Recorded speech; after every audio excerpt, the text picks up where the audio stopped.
We are committed to fair competitions for everybody without any discrimination, were the words of the International Olympic Committee in 2022 after they banned Russia and Russian athletes from displaying their national flag at sporting events, allowing Russians to compete as independents with no country. Yet here we are in 2024, and the Olympics are hosting Israel with pride, while they commit genocide. Double standards would be putting it mildly, while pretending that its ban on Russia from the Olympics was motivated by a genuine opposition to violations of international law.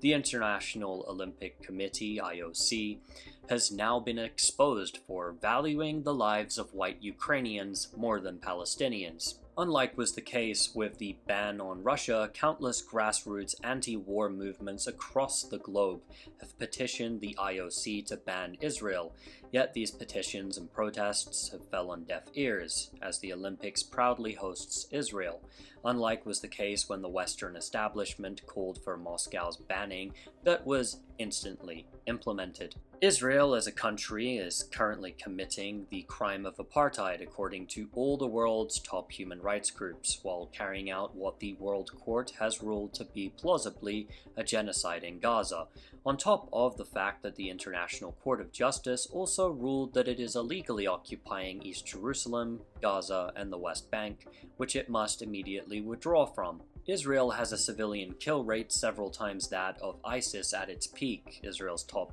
rights group B'Tselem has accused it of manufacturing a famine, while its two top leaders also await arrest warrants called for by the ICC's chief prosecutor.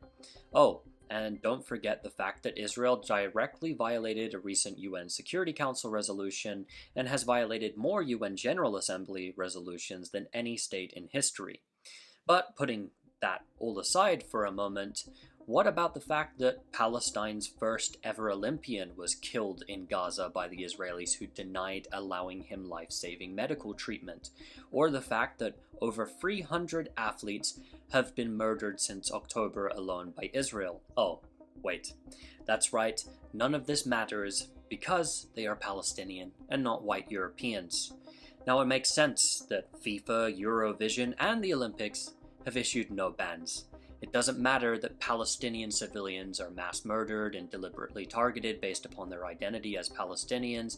It doesn't matter when they are raped and tortured, because they aren't white Europeans after all. This is the message that the Olympics has now sent.